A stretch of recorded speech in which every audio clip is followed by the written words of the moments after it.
And Xavier, I want to start with you and your health. I mean, it was tough to watch last year. I know how badly you wanted to be out there. Give us a sense of where you are here in your return to play. In my return to play, I'm 100%.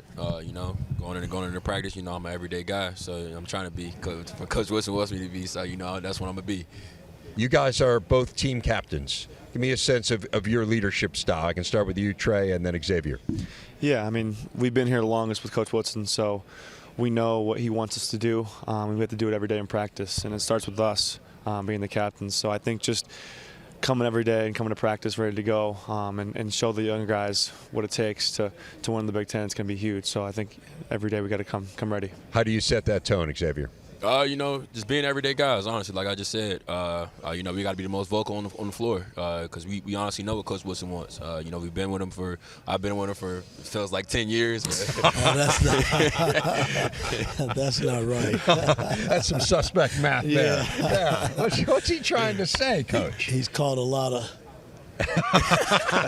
of trash from Coach Woodson over the last 2 years. That's what that's about. What does it mean to have a point guard of his caliber back out there? No, it's huge because 2 years ago when I started this journey, we needed a point guard desperately, right. And he brought into what we wanted at Indiana, and he came in, and he and Trace Jackson Davis, make no mistake about it, in that first year was the reason we got into tournament play. Yeah.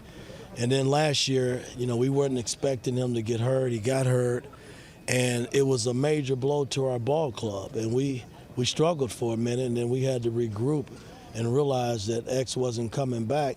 Yeah. And we were able to get him back this season, which is big for the program.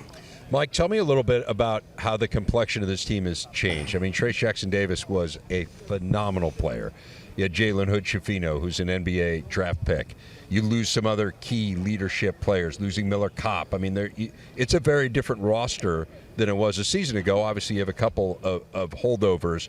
But how do you kind of turn the page from those guys, and what's different? How is this team different than that group in terms of coaching them? We're going to have to let them go. We have 10 new faces on this ball club, 4 walk-ons and 6, 2 recruit guys and 4 portal guys. So it's a lot of work that we got to put in. And a lot of these guys, they stuck around over the summer and gave us an early jump in terms of being able to coach. And now we've started official practice last week so we can spend more time on the floor with these cats. But it's a lot of work, man, when you're talking about coaching 10 different faces on the floor and trying to put in a system that fits our style of play and how we want to play on both ends of the floor this year. So a lot of work. My staff and I are up many hours trying to figure it out. And the fact that we got these 2 guys coming back to help lead and show some leadership in that regard is going to help us a lot, I think. You use the phrase, we got to let them go. What do you mean by that? Well, I mean, again, we played a system where everybody knew where the basketball was going to go, and that was Trace Jackson Davis. Right. Even though we ran more pick and rolls than we posted the ball last season.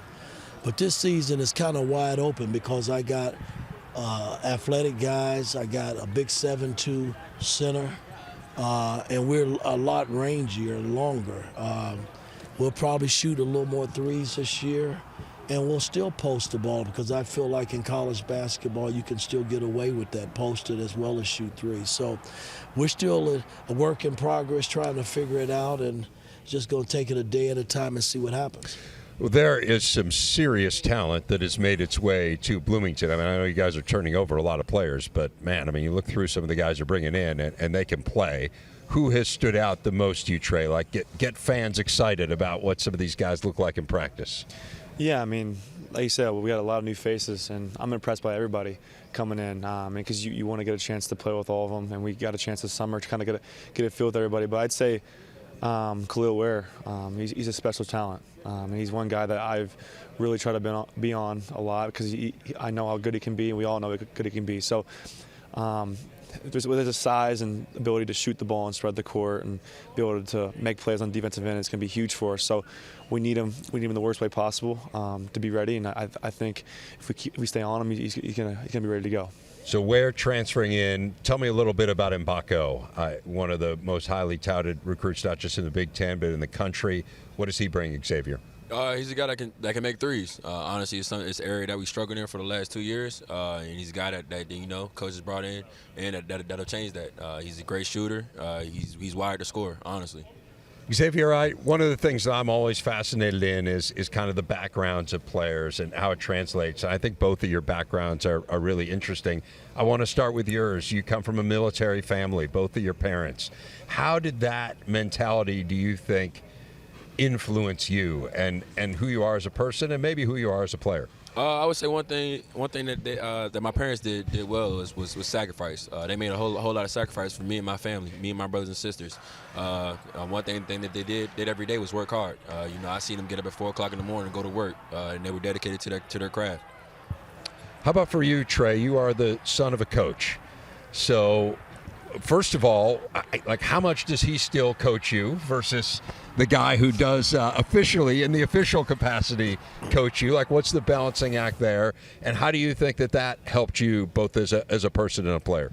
Yeah, I mean, it was just great growing up and having him as a coach and being a part of my life, and just really our family just being so focused on basketball. It was really special because you don't get that a lot. But I think just now that I'm with Coach Woodson, being such a great coach, he kind of let that go, and now it's time for him to just be kind of a dad. And I mean, there's certain times where we talk about basketball and some things he thinks I can work on and stuff like that. But most of it is just kind of just being there for me, and just being a great dad. So it's been really cool to see the transition of that. It's interesting in recruiting circles. I think you were seen largely as a defensive player, or maybe that was the thing that the best thing that you brought in your game to the next level. But we have seen you start to evolve as an offensive player here. What's the balancing act there for you in terms of becoming that player while not losing sight of kind of where your bread's buttered?